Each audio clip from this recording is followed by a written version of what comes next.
Hey, good morning, everybody. This is Rosemary Rose here for Saturday Morning Cartoons. And today we have our guest on the road traveling, our main man, Mark B. Lee. Good morning, Mark. I leave the keys in your hand for one morning. You do know that SMC intro means Saturday Morning Cartoons intro. Well, I did play the intro. I didn't get it on my end. Oh, well, here, let me get Jerome on. Jerome, did you see the intro? I did, but I also saw the exit first. You did the well, yeah, but I didn't go live. I had not gone live yet when I did that. Okay, I have to give a lot of credit to Mark because there's a lot of tricky things you got to do to make this show run. Okay, and my fingers don't like that keyboard on this idea pad of mine. Doesn't like me very much. So, as we do every Saturday morning, we're going to say hi to everybody and find out what's going on. So, Mark, why do you tell us what you're doing out on the road today? Well, it's really funny. I didn't know it was this close, but I am on my way to Kingsland, Georgia, which, in fact, I am now on the exit into Kingsland, Georgia. During the beginning of the show, I had just crossed the Florida-Georgia state line, and then all of a sudden, I think I'm in Kingsland, Georgia now.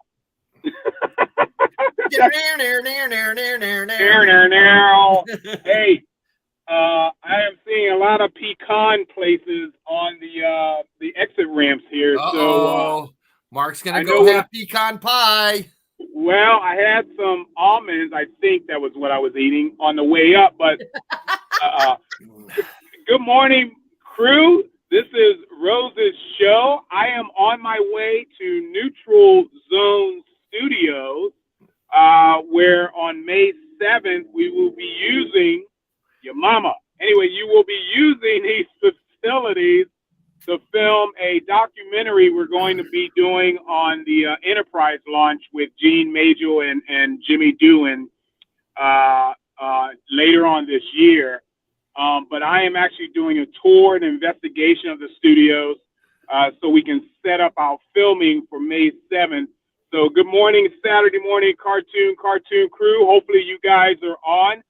I'm on it's not the receiving end. I guess I'm on the guest show end, so I can't see the studio and I can't see the studio and who's online here. But good morning. This is Joe. This is Rose's show. Good morning, Jerome. You guys take it away, and I'll cut out. I'll let you know when I have to cut out. You know, I don't think Mark has ever been a guest and not the host running stuff. You know, I think this is a new experience for him. True. Absolutely true. So what's new? Where's my damn money? I don't do this for free. Where's my damn money? Hey, we're doubling your speaker's fee. Oh, yay! All right, man. Love it. Because, you know, double of zero is still zero. Hey, just FYI, I am a mile and a half from Neutral Zone Studios. Excellent. Woo, excelente. So Jerome, amazing. before we get started, what's up with you? I am on physical therapy for my hand. Actually for both hands, but that's okay. Hey, Jerome. What? Shake it off. Anyway, it's for something called trigger finger. Has to deal with the tendons and the stuff in the finger. It's related to my diabetes. Hey Jerome. Can you point that out for me? Wow, somebody has definitely had too much caffeine. Decaf, Mark. And here at the Connor estate, we're packing up because we're going to be moving as soon as we can figure out everything we need to do. Well, that sounds great, and I wish you all the best in your big move next door. Hey, still, that's harder than you realize. I'm sure it's a harrow. Anytime I hate moving. Hey, Jerome. Jerome. Again. Yes. Jerome, you must be beside yourself. Mark. Okay. Decaf. We're gonna get this show started. So I'm gonna drop you gentlemen for a minute, and we're gonna start with today's show. So let's do that, and wish Mark safe travels on his journey, and he'll be right back. But today we're gonna be talking about the world of Sid and Marty Krofft. Yes, I know we've done this before. It's one of our favorite topics here at Saturday Morning Cartoons. We love it. And today we are going to do something a little bit different. I wanted to do some behind the scenes stuff from 4 of the shows of Sid and Marty Krofft, some of the best well-known shows. And I hope you all enjoy it. And let's see, we got some comments here. Hey, good morning, Sage. I would say good morning also to Brittany, Cheryl, and Jennifer. Welcome aboard, and I thank you all for watching today. And so let's get started with something kind of cute that I found with regard to the world of Sid and Marty Krofft. So let's see how that goes. For a Saturday morning place to be. Inside the magical world of ABC.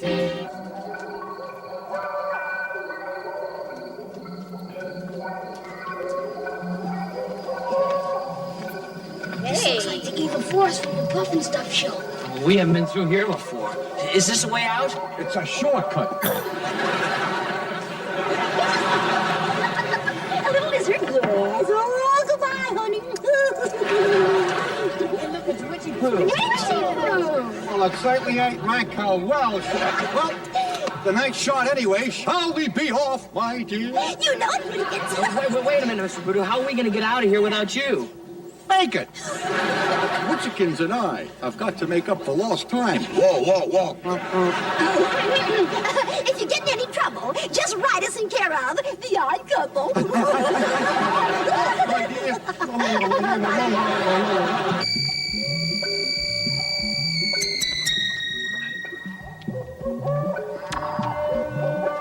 I'm scared. Me too. There's nothing to be worried about.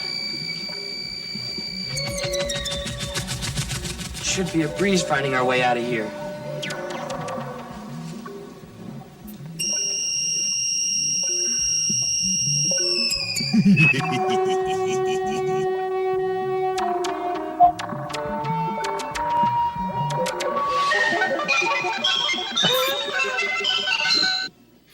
Oh my God. That's got to be what, 2nd or 3rd season of Brady Bunch? Yeah. I am pretty sure it's like the 4th season. Okay. But check out the eyeliner on Greg, huh? So this was one of those. I believe it was one of those Saturday morning promos for shows, and I thought it was really cool when I found that. I'd never seen that before. Had either one of you seen that? That one, no, but I have seen those Saturday morning promos before. What they would do is the Friday night before the Saturday morning premiere, usually on Labor Day weekend, they would get the network stars, a couple of the network stars from not the hit shows, but secondary shows, and they would do some sort of intro into the lineup for the next morning. And it was sort of a big deal. They would either have them at the exact same time against each other, or they would offset it so that the kids would, tune in to watch and get an idea of what's coming up on Saturday mornings. Yeah, so I just wanted to start off with that fun little clip. Yeah, that was great. The one thing about, by the way, I'm pulling up in front of Neutral Zone Studios as we speak. The really cool thing about Sid and Marty Krofft shows is that they were definitely a little quirky, a little unusual, but yet they were in fact for children, and I just totally enjoyed that. Yeah. So Dina's here, so I want to say good morning to Dina. It's great to see you here on the show, and we're going to go into Garrett's watching on the big screen. Oh, is he really? Yes. Hey guys, so he can see all my pores. Okay, so Mark had to stop because he stopped at the neutrals. He's at neutral zone right now. He made it, so that's great. And we're going to go ahead and talk about the first show we're going to talk about today, and that is H&R Pufnstuf. H&R Pufnstuf was a children's television series produced by Sid Marty Krofft. It was their first live-action series. It originated on NBC and from 1969 to from September 6th, 1969 to December 27th, 1969. But it had a lot of reruns, and it has a cult following now. There was only 17 episodes of this show ever made, but we're going to go ahead and show the opening to that show. So let's do that and see how it goes. HR Pufnstuf, who's your friend when things get rough? HR Pufnstuf, can't do a little 'cause he can't do enough. Once upon a summertime, just a dream from yesterday, a boy in this magic golden flute heard a boat from off the bay. Come and play with me, Jimmy, come and play with me, and I will take you on a trip far across the sea.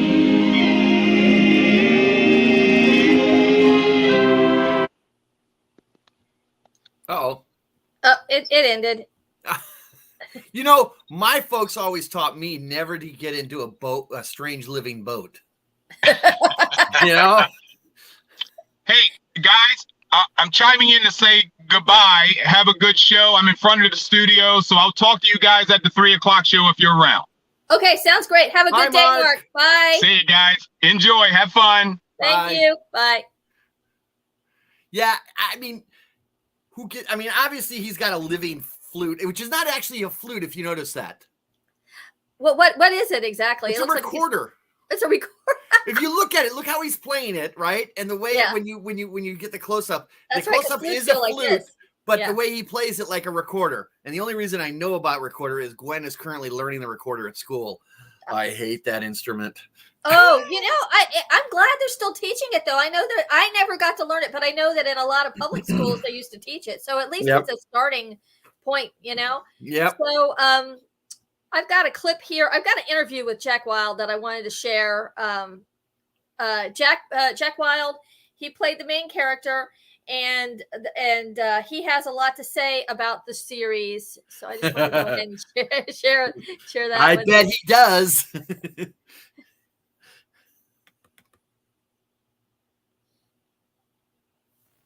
I was playing soccer with my brother in my local park with Phil Collins, the singer.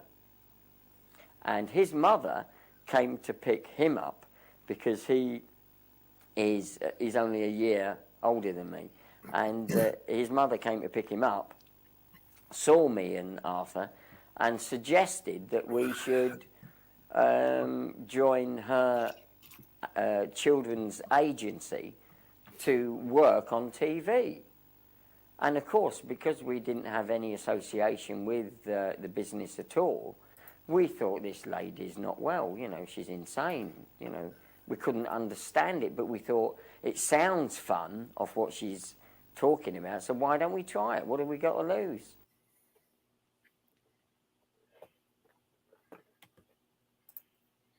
So, did you know that Phil Collins? Yeah, I heard about that. Actually found him. Yeah, I had heard about that. You know, I had not. I thought that was really interesting. Yeah. I also have one of the songs that he sang during the show, and I wanted to play that clip. The show is so full of musicals. It is. And it didn't take them, very long to do them, he said in his interview. So let me go ahead and play this one, which I thought was pretty funny.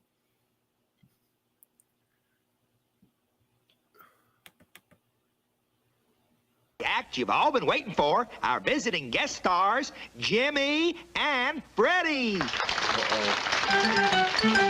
The subject for today is pronouns. So what do you say we have a couple of go-rounds? I is a lonely word, you is a happy word, we is a friendly word I much prefer. He is a simple word, she is a tender word, they is a mating of a him and her. It is a word that can mean anything. It can be either large or small. Mine is a selfish word, yours is the thoughtful word, but ours is the nicest word of all.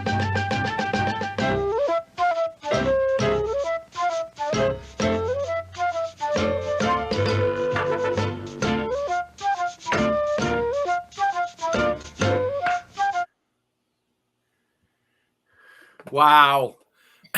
I prefer Schoolhouse Rock on pronouns. Yeah, the song continues, but it's just like a recap of the first part. So I only played part of that. But I do have I did find the video here about him discussing the music on the show. Okay. So we're going to play that. It was done very much like making a movie. It wasn't really any different in the pros. You guys can't see it, can you? No, I did. I saw it. You'd shoot and you'd rehearse and shoot. I'm having a lag on my end. Movie. And because the music aspect of the show was quite short, although you had your front and end credits that were musical as well, you'd always have at least one song, as I remember, which didn't last 3 minutes. It was well under 3 minutes, probably closer to 2. So it was relatively easy to work out and choreograph to do that. But the thing that made it so special for me was the fact that it wasn't really a big cast. It was quite a small one. That it might have been maybe 12, 15 maximum of people. And apart from me and Billy Hayes, who was Richie Poo, everyone else, there were a lot of little people who were each person had their own character aside from whatever characters that they were playing in the series. And it was really one big happy family. And the best way to...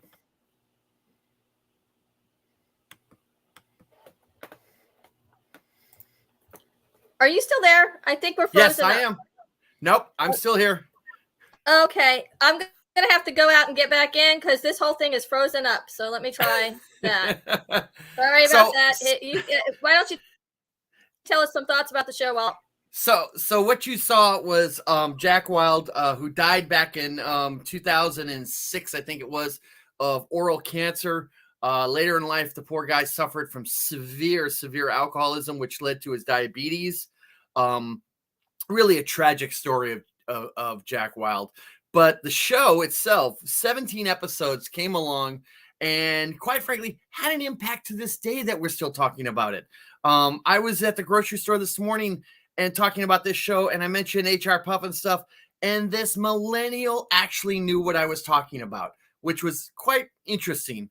HR Pufnstuf transcends just about everything. You love it or you hate it. There's no in between about HR Pufnstuf. And there was always this accusation that Sid and Marty and the crew were on some sort of hallucinogenics, which they were not. They have denied that several times. But HR Pufnstuf just set a tone for a lot of things from the 60s and the 70s and even up until the 2020s that are still being influenced. That 17 episodes, like the Star Trek 67 episodes, they just made an impact on our society that is still being talked about today.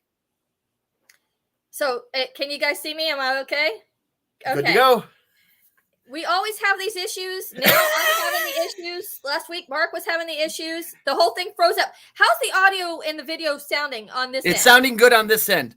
Okay, so it's just me. It's okay. when Mark comes on, I get static. Okay, so I'm gonna go. You actually made mention of Sid and Marty Krofft talking about how H&R Pufnstuf got its name and how it's not related to drugs. I actually have a clip, an interview from them, which I want to play. Excellent. See if we can get this to go without me freezing up again. Okay, here now we you know go. how Mark feels. Well, the first thing was the title of Pufnstuf. They did a research on it, and I got that phone call, and they said that the research didn't come back, and they would not accept that title. And I asked the question, well, what did the research say? They said, well, the word is too feminine. It meant, they thought it meant a powder puff. I said, now wait a minute. The most popular song right now is Puff the Magic Dragon. And that is where, we actually took that title from. They said, well, what does the HR stand for? I said, well, Pufnstuf didn't look right to me. It needed a first name. It just wasn't complete. And so he was the mayor of Living Island. I didn't want to call him Mayor Pufnstuf. So we took Royal Highness and turned the letters around, and because it just felt right. And that's where HR came from, and that's where the word Pufnstuf came from. The interference, not the word, the interference factor then was minuscule compared to the interference factor today. It's just different today. You got everybody that never made a show in their lives telling you how to make one. Then you had practice and standards telling you don't touch witchy poo. You can't have stupid bad touching witchy poo. It's violence, So that we could live with. That wasn't all that bad, As far as Pufnstuf being too feminine of a title, the joke of it is if that was true, the biggest hit that we take today is that we put one over on the networks that was all drug related, So it goes from a powder puff to being drug related. So, they do these big questionnaires on the internet, and said, and it says on the question is, what does HR stand for? And what does Pufnstuf stand for? And so 999 people out of 1,000 say HR stands for hand rolled.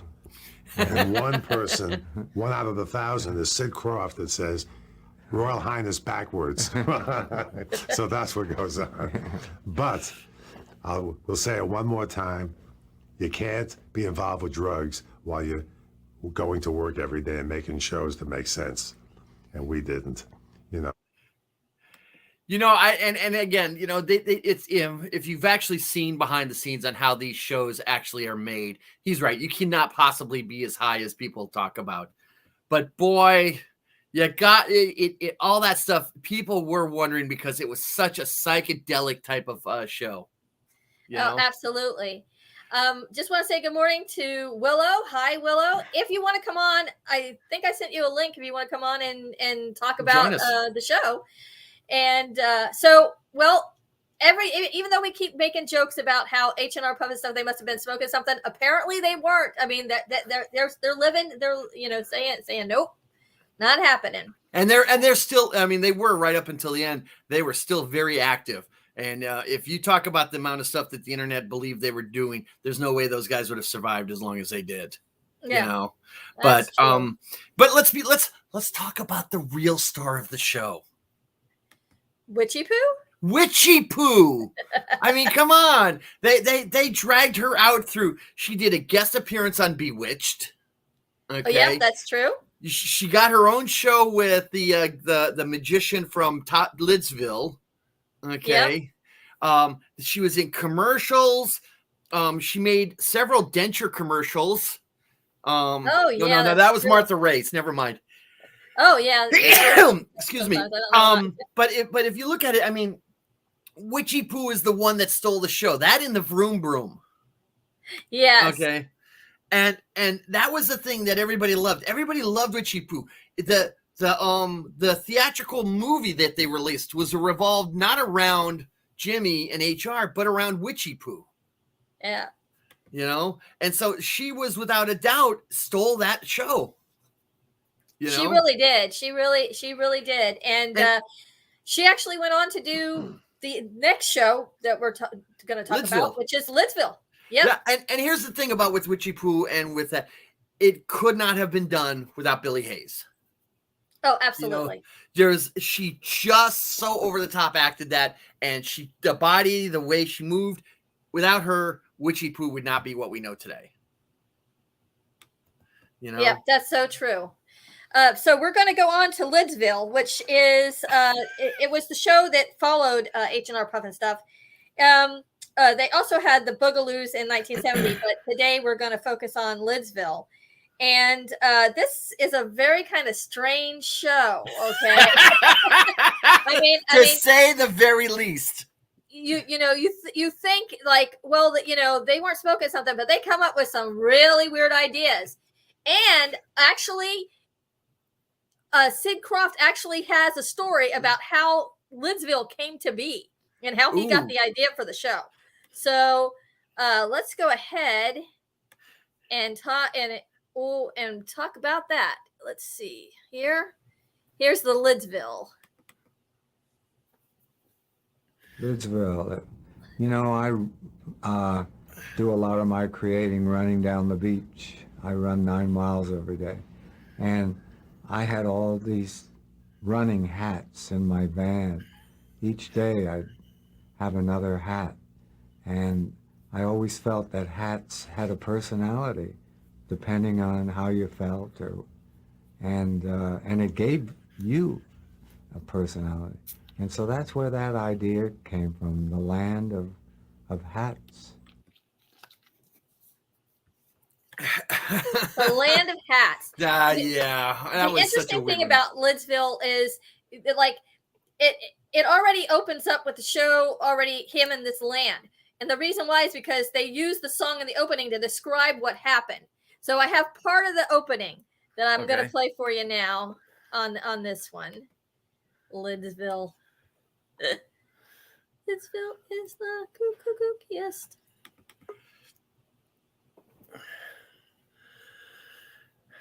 In the middle of the summer, in the middle of a park, there began a great adventure for a boy whose name was Mark.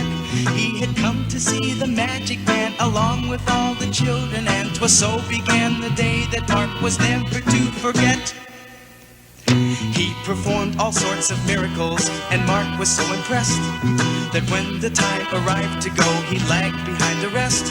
Then quietly he did return the secret of the hat to learn, but everyone had gone away and darkness held its breath. The moment that he touched the hat, the room began to glow, and as he put it down and ran, the hat began to grow and grow and grow and grow and grow and grow and grow and grow and grow. Good morning, Willow. Good morning, Willow.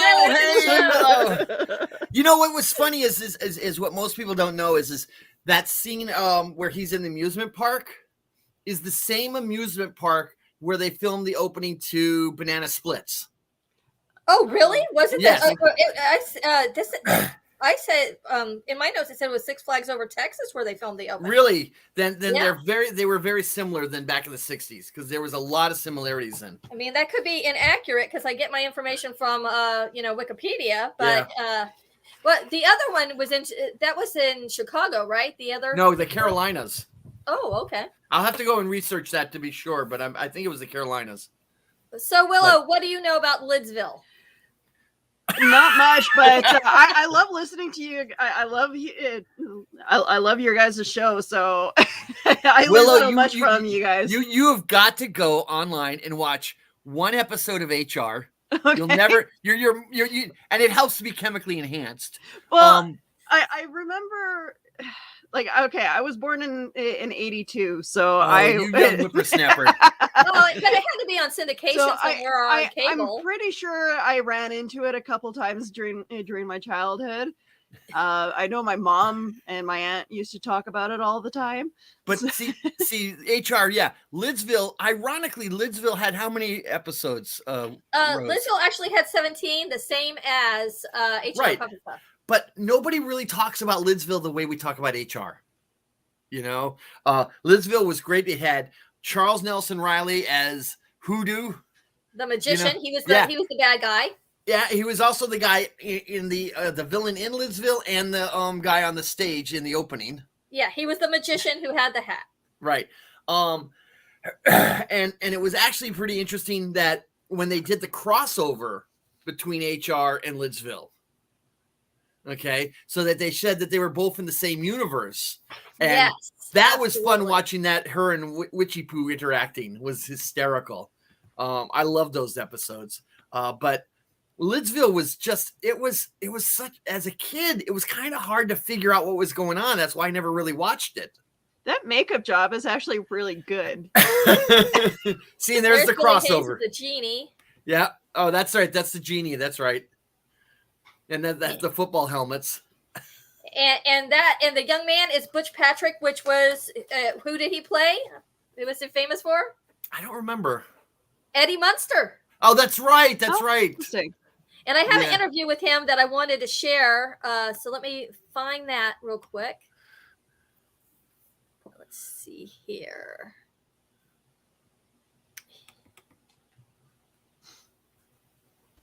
When Lidsville was actually they were casting for the part of Mark, I had just finished a movie in Brazil, and I'd come back to the country, and someone said, hey, there's a show Saturday morning. You know, I wasn't really too crazy about the idea at the time. I was 17 years old. I had hair down to here. I was surfing every day. But they were very persistent. Marty called 3 times, and 3 times I asked him no, no, no.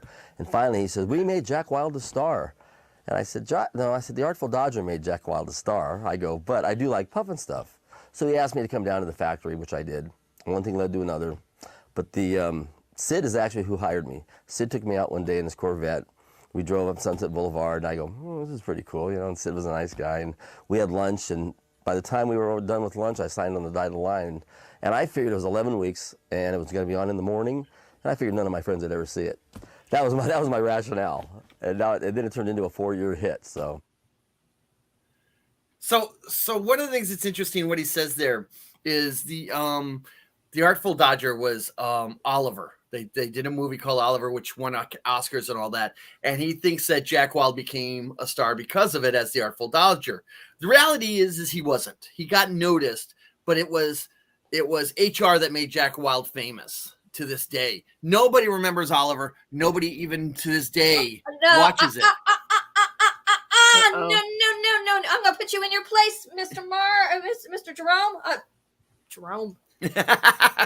Oliver was an Oscar-winning film. Yes, it was. Okay, big hit. I starred as Nancy on the 8th grade production of that version of Oliver. So very important to me. No, I understand what you're saying, but try to find Oliver anywhere. Try to find it in any sort of release on streaming service. Ask people, and I hate to do this to you, Willow. Ask Willow's age people. Nobody's heard of Oliver. Okay. Yes, it won huge Oscars.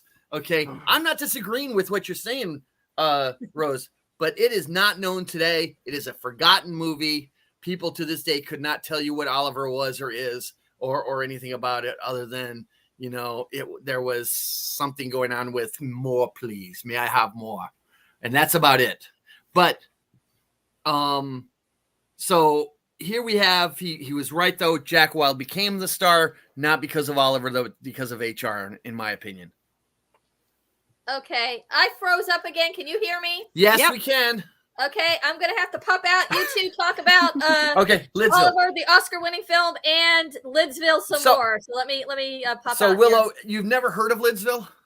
No. Okay, so Lidsville, basically the whole idea of Lidsville is he's trying to find out a way to get home.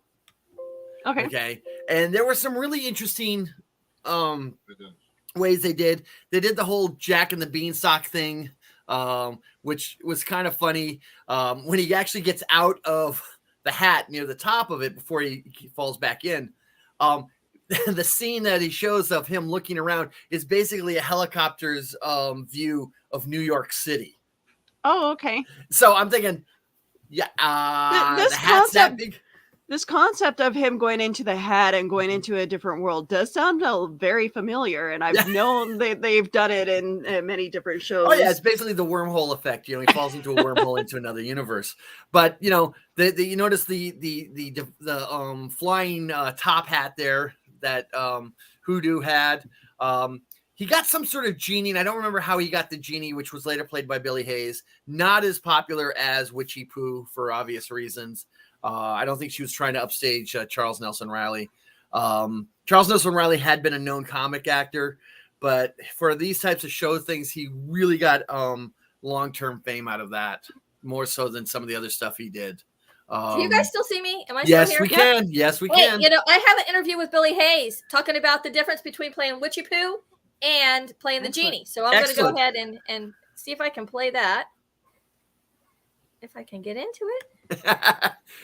Rose is running the show today, and you know what? The board's all messed up here. So you guys keep talking. I'm gonna try to pop out again. One moment.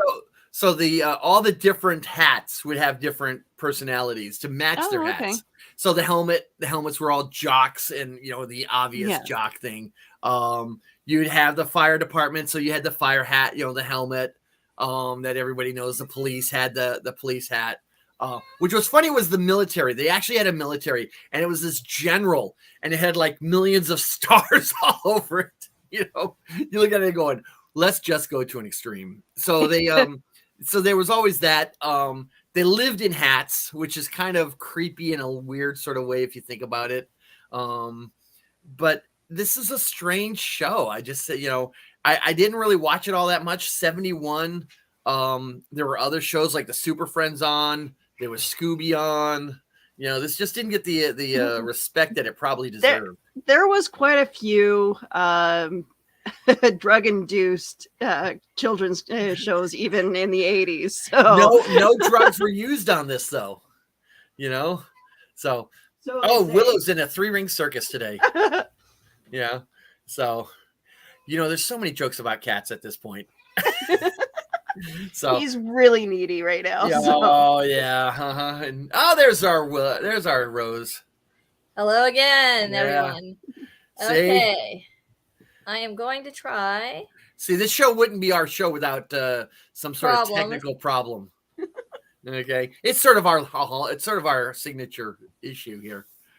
Okay, so I'm going to try to play that clip now with Billy Hayes. Here we go. Okay. Going to be played by Billy Barty. And of course, everyone knows Billy Barty. And but Billy took ill, not seriously ill, but he, not able to do the show.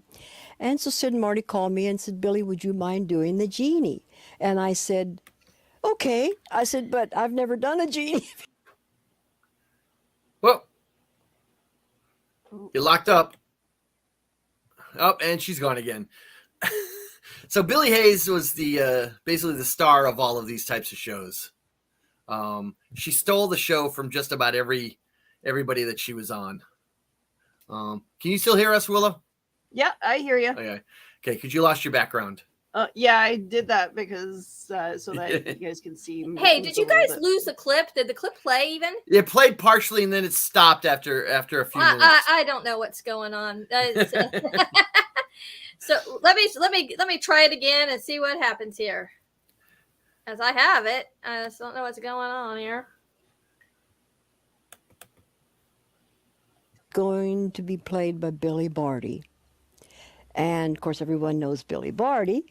And but Billy took ill, not seriously ill, but he, not able to do the show.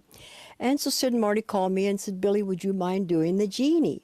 And I said, okay. I said, but I've never done a genie before.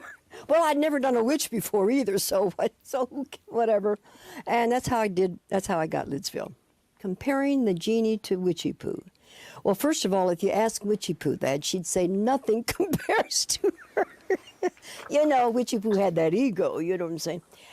Well, entirely different, honey. It's just entirely different. You're just calling on... When I did Witchy Poo, I had such freedom to be the way I think all humans would like to be, and that's say what you think. Don't worry about the consequences. You may be a bad guy, but you're not rotten. You can just, I don't know, Witchy Poo gave me a lot of freedom as an actress. I could just kind of be my screwy self, you know what I mean? But the genie, you're disciplined. You have to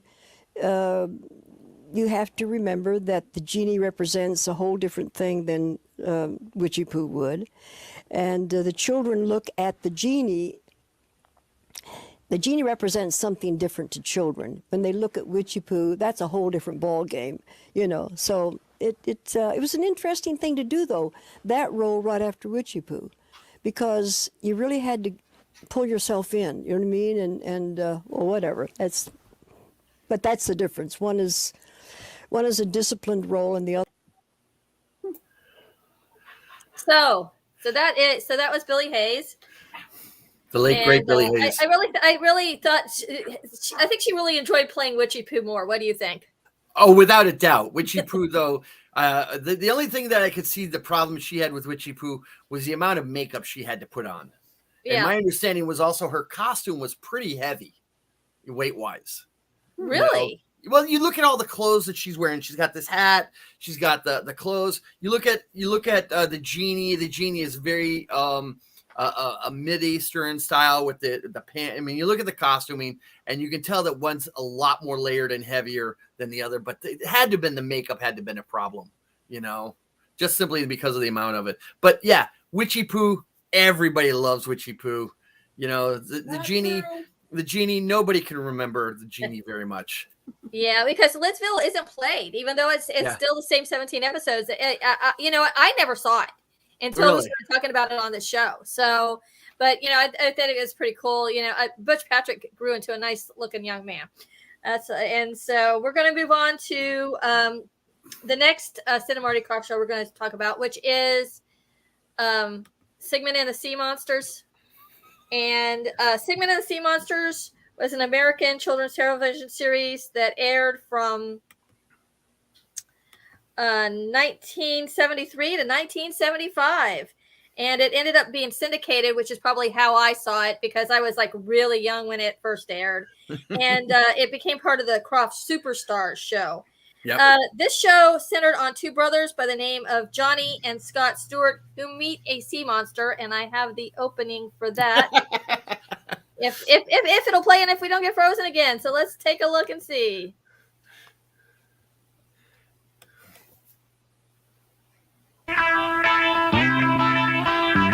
Sigmund, you are a rotten sea monster. Sigmund, you're through. Scram! Get out of here. There's nothing like a day out on the beach when all it does is rain. You need somebody else to make the sun come out again. When you find that special someone you never expected to, it'll make you believe in magic. It could change your life for you. Talk about friends, knocking at your door, friends. That's what friends are for, friends. If you're young or old, everybody needs friends. Okay. Everybody needs friends. I love that opening song. That does look familiar. Okay, Willow, what do you know Brian's- about Sigmund and the Sea Monsters? I don't know a whole lot, but I know that's I probably have seen it. Oh, stop. So yes, so the designs used to creep me out as a kid. Okay, I'm not gonna lie, those sea monsters kind of creep me out. This show, the two brothers, Johnny and Scott Stewart, were played by Johnny Whitaker, which was who is he known for? What's his best known role besides this show? Family Affair. Absolutely, he played Jody on Family Affair, and Billy Barty, who Billy Hayes was talking about earlier, who was originally supposed to play the genie, plays the sea monster, and he played a lot of roles throughout the years, and he was a big part of the whole Krofft family. Later on, Rip Taylor ended up playing on there, I think, on the third season. This show was pretty successful for the Krofft, Sid Marty Krofft. They actually had it actually had 29 episodes, and I'm gonna show you. I have Sid and Marty talking about how they came up with the idea for this one. If we can get it to play, let's see. Where is that? Here we go.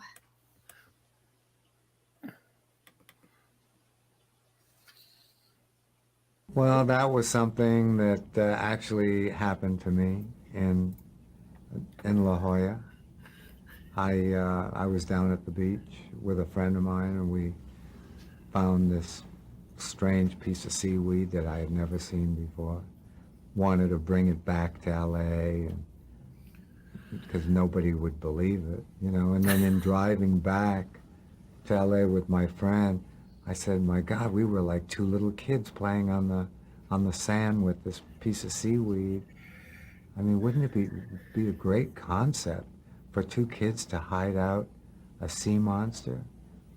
I immediately gave him a name, you know, Sigmund, because he was such a smart piece of seaweed. You have to give it to this man. He sees hats and he gets a show. He has hats in the back of his car, comes up with Lisville. See, plays with a piece of seaweed on the beach, comes up with Sigmund and the Sea Monsters. Okay. This aired on NBC. Nowadays it's the internet is calling it Sigmund and the Cthulhuids, you know, because they look like Cthulhuid monsters. Oh, really? Yeah. You have to read H.P. Lovecraft to know what that is. What I love is I'm looking at the cast, and Rip Taylor comes out, and I'm just like, wow, okay. Okay, so the blonde boy there, pretty much after 1980, gives up acting. Okay, what is his name? Hang on a second here. I was looking him up. It's Scott Colden, I believe. No, it's you're right, Scott Colden, and then goes on to become an award-winning sound engineer. Really? Yeah, he did a lot of work with Nickelodeon and stuff.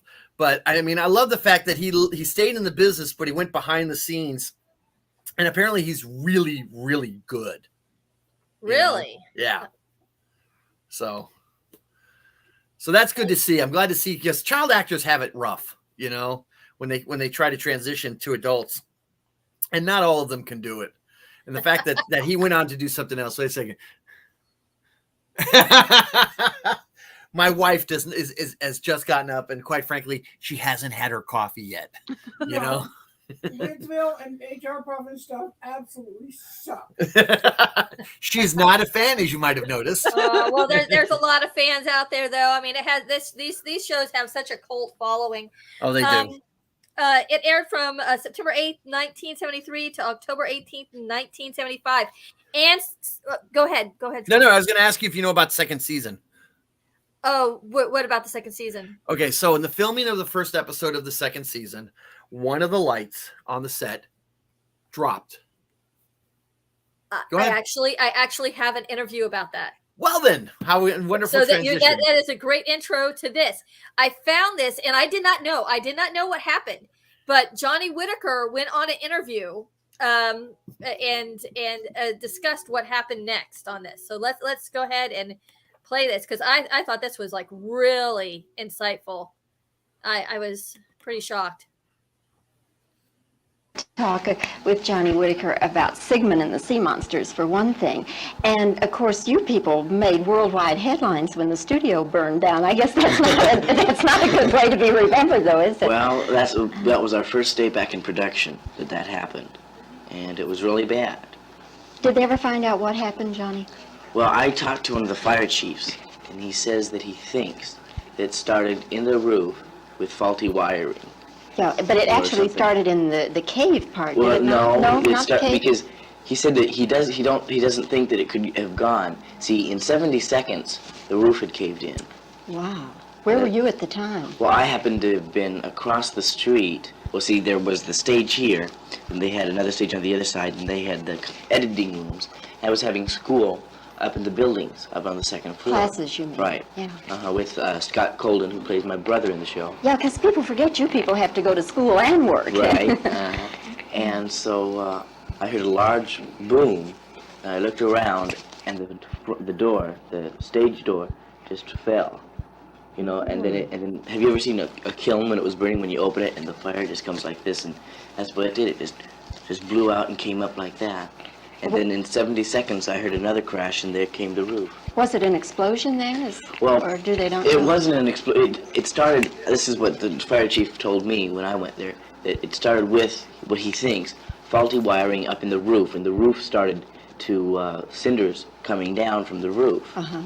And then it got onto the set, and a lot of the things on the set are flammable.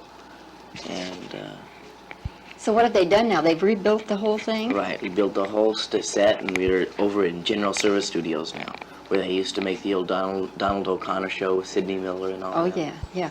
Well, then did they take any precautions so that, you know, the whole thing wouldn't go up in smoke again? Well, this studio, every 6 feet, there's a fire extinguisher, where in the other one, they couldn't find a fire extinguisher when it started. Oh, my.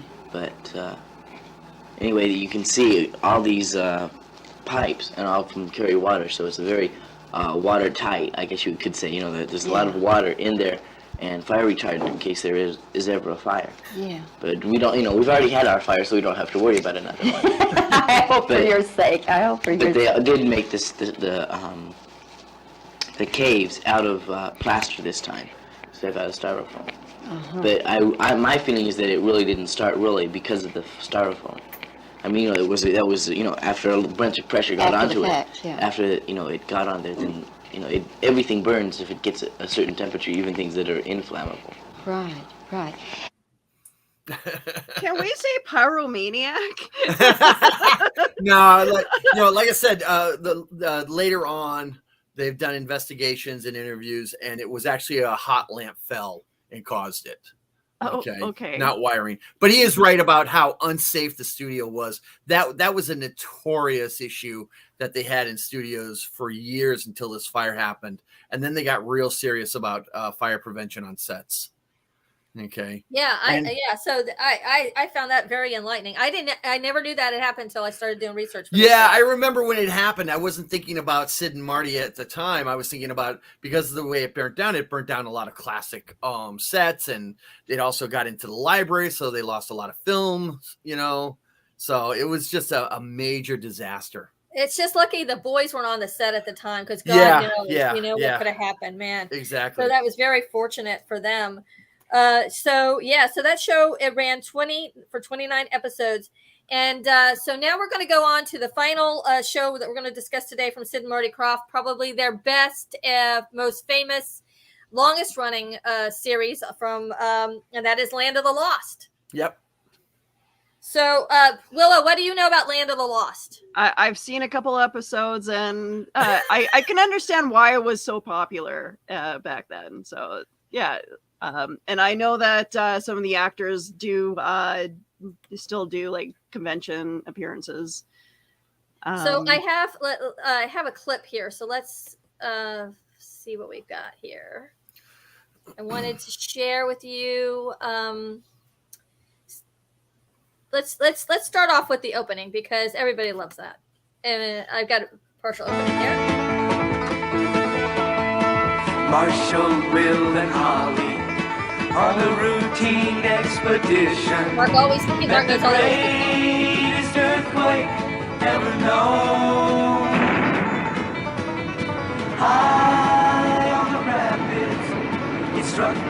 tiny raft and plunge them down 1,000 feet below to the land of the lost.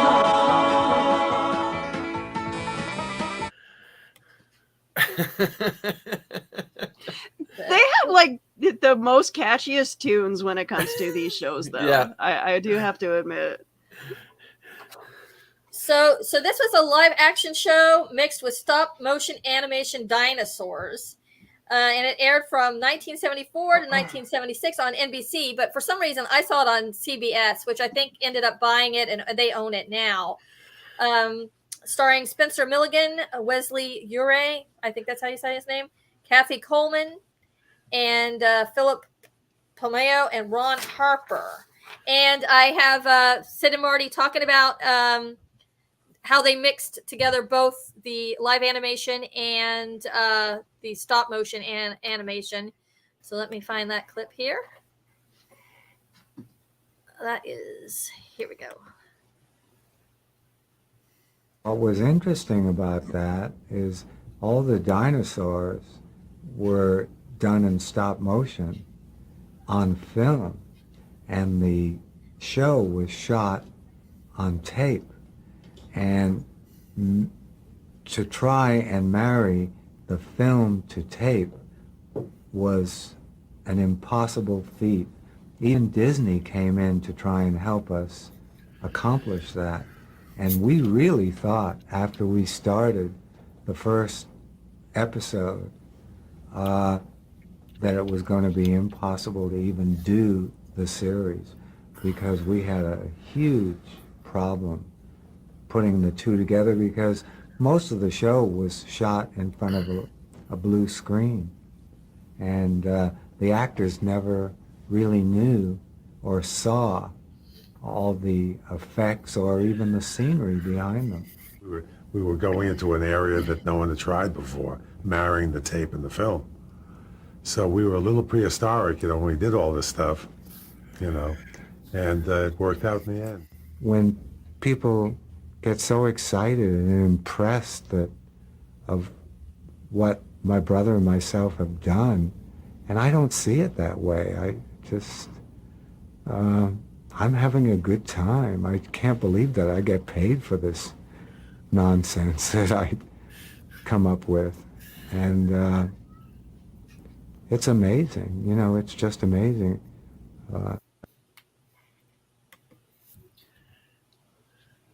Yeah, that was a show that pretty much cemented itself into our culture. I mean, come on, they remade it in the 90s. They made a horrible film about it. The less said, the better. We'll pretend like it never happened. Just slide it off to the side there. And Amazon says they're looking at relaunching it. Well, they did do Sigmund and the Sea Monsters, which I have not seen. I haven't seen that one either. Yeah. So Land of the Lost, more so than just about any that we've talked about, is really there. I mean, to this day, we still talk about Land of the Lost. Now, the guy who played the father left. What was it? The third season or the second? At the end of the second season, he left the show. Right, and it was basically about money, and he admits that freely nowadays. And he says basically that was one of the worst decisions he's ever made. Absolutely, because and he regrets it, and he made sure that the kids knew it had nothing to do with them.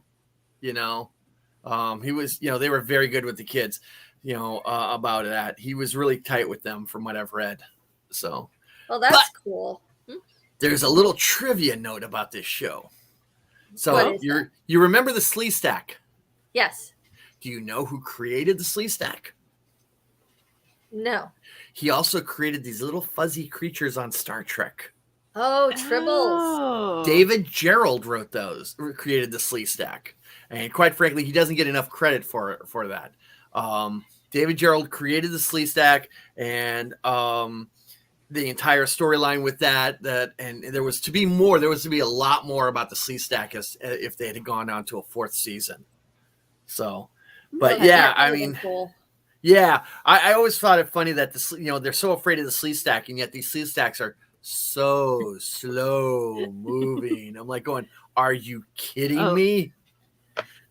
You Oh, is know? that- Our big boss is here checking in on us. Uh-oh. Hey, Mark. Hey, Mark. What's going on? I don't know if he can hear us. How's it going, guys? Yeah, Oh, okay, it's there going he is. good. Well- We're getting ready to wrap up the show here in a minute. Gotta are you get guys- another couple clips? Well, wait a minute. Let me take a seat and Oh no, guess where he's gonna be. There we go. Oh, you. Hold on a second. Let me just get him what up there. you do? Did you just I'm trying to get did you you back just up bump me there. off There the you go. yeah? There we go. Woo! Way to Very tease us. good, Mark. Oh man, I'm so jealous. Mark knows I'm even more jealous. Oh, I hate you, Mark. Guys, I have been gobsmacked. I don't know, but the 3 o'clock show will reveal more. But I am speechless throughout this entire tour. Of course, Vic Mignogna has a private tour going on in, I think, sick bay right now. So I'm trying to get all this done before he brings his crew in here. But this has been fabulous. I hope this. Say again. I said you need to put on a uniform and sit down in that chair. Say that again, Jerome. You need to put a uniform on and sit You down know, in that chair. I only wore a uniform. I don't feel, I feel strange cosplaying. You know, I really do. Yeah, well, look, I hope, I don't want to interrupt you, take too much of you guys' time, but I hope the show went well. I'm sure it did with you guys in control of it. Hello, Willow, and welcome. Hi. I figured I'd hang out. Thank with you them today. Oh, that's great. I'm sure they enjoyed your wonderful, beautiful company. But as I'm sitting here, Mr. Sulu, please fire. Thank you. Anyway, so I think I think I'm just. Well, let me tell you, I got everything on this set wet. Either it was from my drool or. You know, it would have been nice if I had on a pair of Pampers before I sat down in the captain's chair, but you know, he can't get me from here. Put your pants back on, Mark. But as you can see, this hi Jennifer, I'm sorry, don't be jealous. This place is amazing. I got up in a Jeffries tube and I was on the transporter.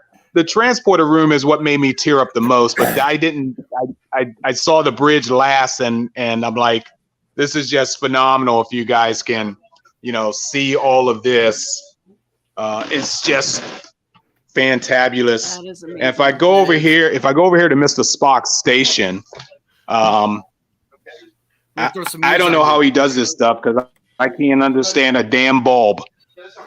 You're not a Vulcan. Yeah. So, excellent. I get the point. There was a orbiting planet up here on.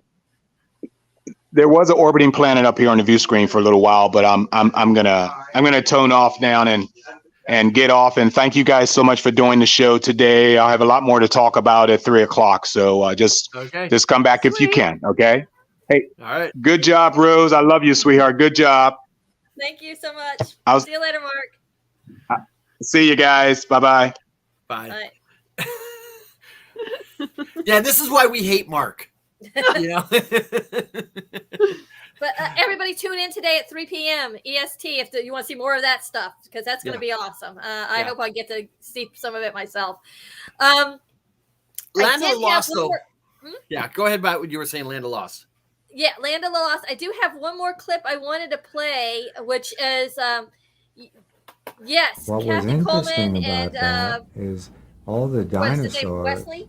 Oh, were not this. done Wait, in stop no, motion. Sorry, I did not mean on to play film. that. Let's get rid of that. Yes, they do a lot of conventions. I wished I'd seen them here. I don't remember them coming to Florida. But I got this great clip where they were, I believe it was in California. They did a convention, and there was a clip from Los Angeles television they've never come to New England, so. But yeah, I wish they would do more would come closer, but it's probably just easier to do local conventions for them. Yep. But here, this is cool. Let's share this. In tonight's Showbiz Report, about 4 decades ago, the most popular show on this network could be seen on Saturday morning, preferably watching it while sitting on a living room floor with a bowl of Captain Crunch. Some of the stars of Land of the Lost appeared at the Palm Springs Comic Con over the weekend. Here's what they had to say. Marshall, Will, and Holly on a routine expedition met the greatest earthquake ever known. High on the rapids, it struck their tiny raft. Plunged them down 1,000 feet below. To the land of the lost, lost, lost, lost. Hi, KMIR. How are you? Holly, the fly swatter. I was classically trained as an actor, but my entire lines on Land of the Lost were, "Run, Holly, run! There's a dinosaur!" From 1974, 5, and 6, we were the #1 show on NBC, even beat out the prime timers. Come on, let's get out of here. Come on. And our show was written by the Star Trek writers. David Gerrold, who created Trouble with Tribbles, Walter Koenig, who played Chekhov, actually created one of the main characters on Land of the Lost. It was Enoch, the talking sleestack. It is a tool for traveling through the universe. I shall use it to return to my time. Could it help us get back home as well? That is conceivable. And we have all these young kids who are now coming up and knowing all the characters' names, all the plots. So we have an incredible group of fans, and the show just continues on. It's truly amazing. Who would know, 42 years later, we still had everybody wanting to talk to us. I love it.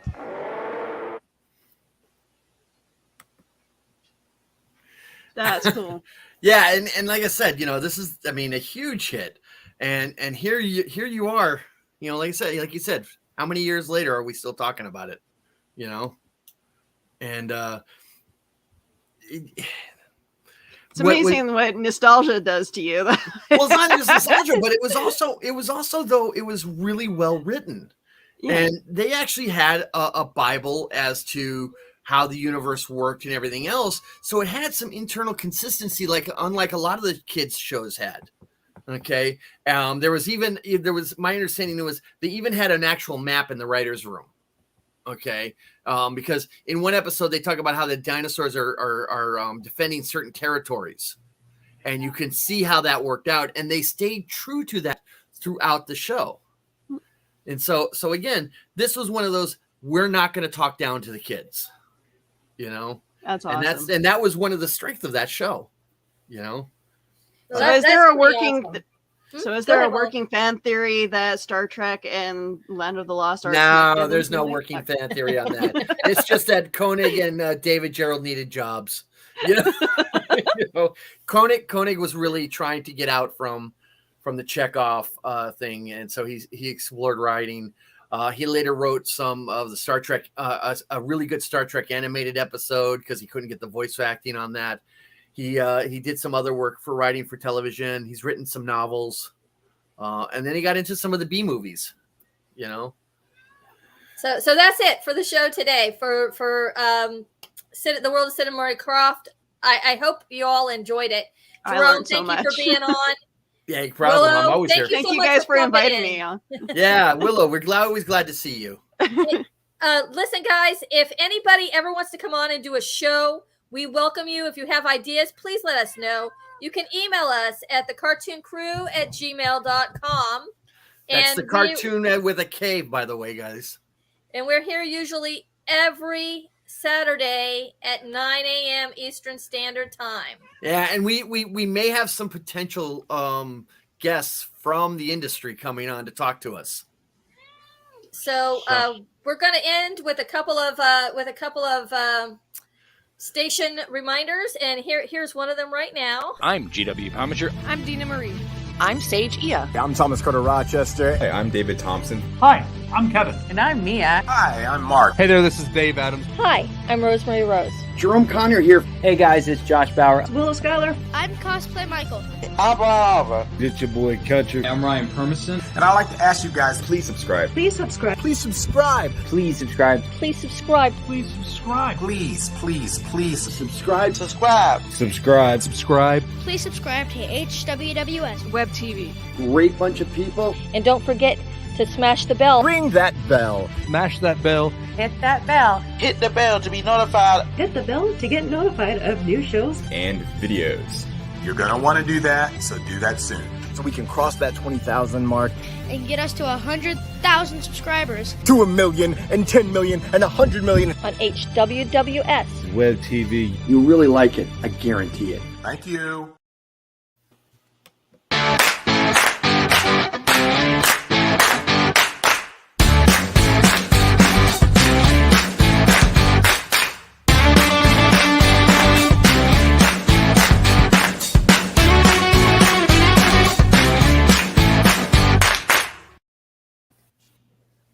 Okay, everybody, have a great weekend, and we'll see you next week. Bye now. Bye.